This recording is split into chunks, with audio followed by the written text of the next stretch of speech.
What's up, YouTube? This is Brian with Board Wipe Gaming here with Nick Ortiz, who got top 16 at YCS, wherever we are, Pittsburgh.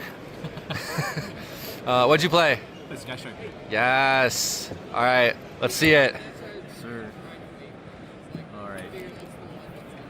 We got 3 Ray, 1 Rose. It's pretty standard. And then for additional copies of Rays, we got 3 Engage, the best card in the game.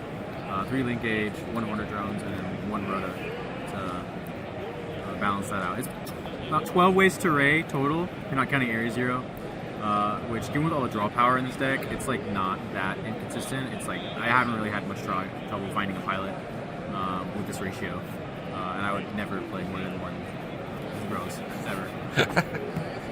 Continue with the striker spells, 3 Anchor, and then a whole lot of 1-ups. 1 Lemnis, because it like, not really good breaking a board, and it kind of sucks to draw it. But when it is in your back row, the fact that it's 2 interruptions makes your back row very layered, and it warrants you to play at least 1 copy. 1 Booster, because everyone's playing Bell. So I wanted a good, like, strong answer to Bell, Veiler, anything to negate 0 or Kagari. This is really powerful. 1 Cannon for Mitsu to take Mercury and pop it. 1 Area 0. Again, just to add a little bit more consistency. This deck, you want to go first. I don't think a blind second deck is really accomplishable for like a large YCS event. Because by like round 10, people know what you're playing. So for every single die roll, they make you go first, and your hand is cluttered with board breakers. You can't do anything. So this is the minor deck concession of playing, of going first. Just a little bit more consistency. And the 1 Jamming Waves. This is the only like pure going second card. The reason why it's in here is when breaking boards, going second, I actually didn't have a lot of good like thrust targets to actually break a board. Like the rest thing was like thrusting for Engage for Anchor, which really gets rid of like 1 monster. So I wanted a little bit more like oomph to try and break the board. And then I decided on Jamming Waves over something like Regeki, because if I don't have thrust, I'm able to engage for the board breaker. That's it for the striker spells.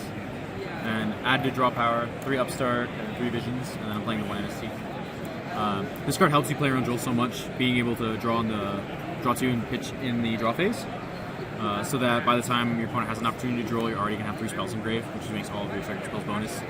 And then the 1 MST, very powerful, pairing with Area 0, being able to use it to interrupt for against Draco Tail, being able to use it to break boards against popping any of the Draco Tail trap cards, or Yami Surprise, or the Mitsu Trap. It's really powerful. All of our synergized with Visions, all of our board breakers are the quick play spells, 3 Droplet, 3 Super Poly. I feel like Droplet's a little doesn't need much of an explanation, but I'm playing Super Poly over Fallen the Virtuous, because I felt like that card was a little too fair. When the Mitsu Yami board ends on like 11 cards, at 1 for 1 with Fallen the Virtuous is not going to be the difference maker in breaking the board, whereas Super Poly is able to just like take 2 away, and you can have the discard be something like a Black Goat Laughs, or like an additional spell to help fuel your graveyard. It's really powerful with this, and this card was crazy this weekend. And then 2 Thrusts, just because you don't want to brick on 3.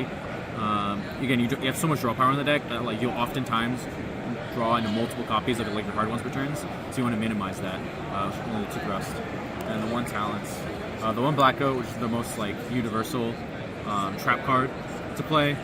When I go first, my opponent hand traps me, I can Black Goat set off Thrust, and it's pretty powerful on like any matchup. It does enough.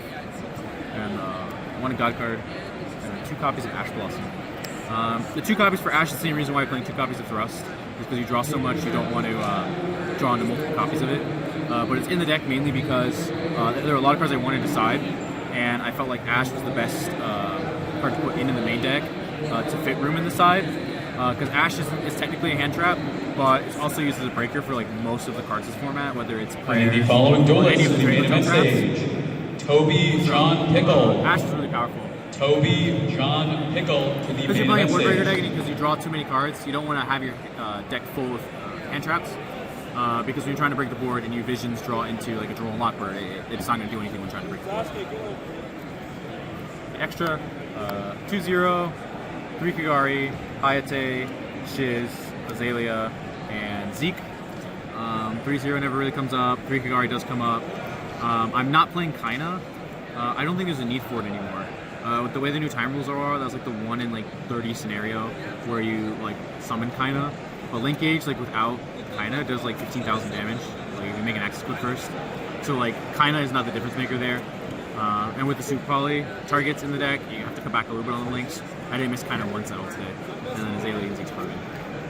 And then for non-striker links, I'm playing Dark, SP access code, just to climb up and OZK my opponent and break everything. For the Super Poly targets, it's Garura and Mud Dragon. I'm not playing Secretarian Dragon, just because like Super Poly's not a very good card against that matchup anyway. It's an immediate side out for Draco Tail, and I didn't want to make like my bad card like slightly less bad in that matchup, as opposed to just like playing a better extra card. So I didn't play Secretarian. And then the one Typhon. Typhon come out for you at all this weekend? A few times. Actually, every single time I summoned Typhon, I won, which was like twice, contributing to the Typhon win rate. But yeah, the card's nice. Side deck, 3 copies of Droll. You don't want to play a lot of hand traps, but this is like the one hand trap you can kind of concede on doing that.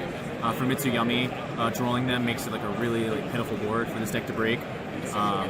So playing the 3 droll here was very powerful.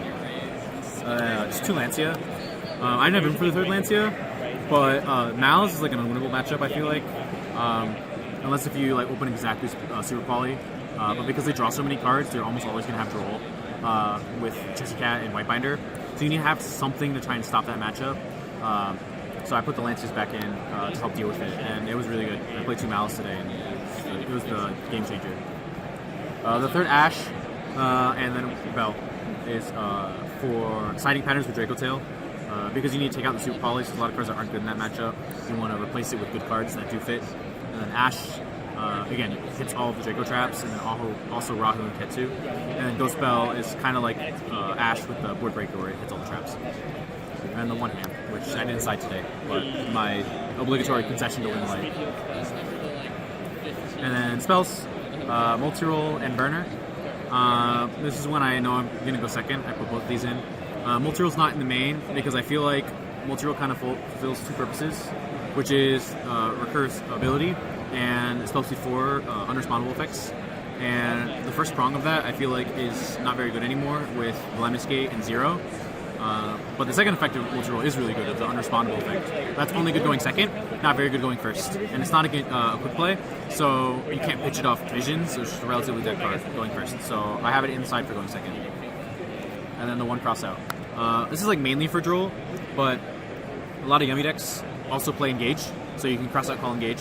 And then against Draco Tail, you can cross out Ash in addition to Bell. Decks that play Thrust or Talons, you can cross out it. So there was enough additional targets besides Droll that made me feel like I was comfortable playing this card inside. And then the trap cards for going first is Gnomes, Different Dimensional Ground, and Water Art.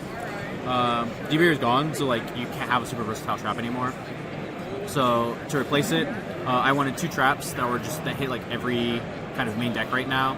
And I think Gnomes hits Pyramitsu and any Canine variant, and then Ground hits Yummy and Draco Tail. So going first, I usually put the 2 Water Art and then whatever trap is targeted for the matchup that I'm playing. So I have like 3 solid like traps to go in, and they were all really good. Any shoutouts?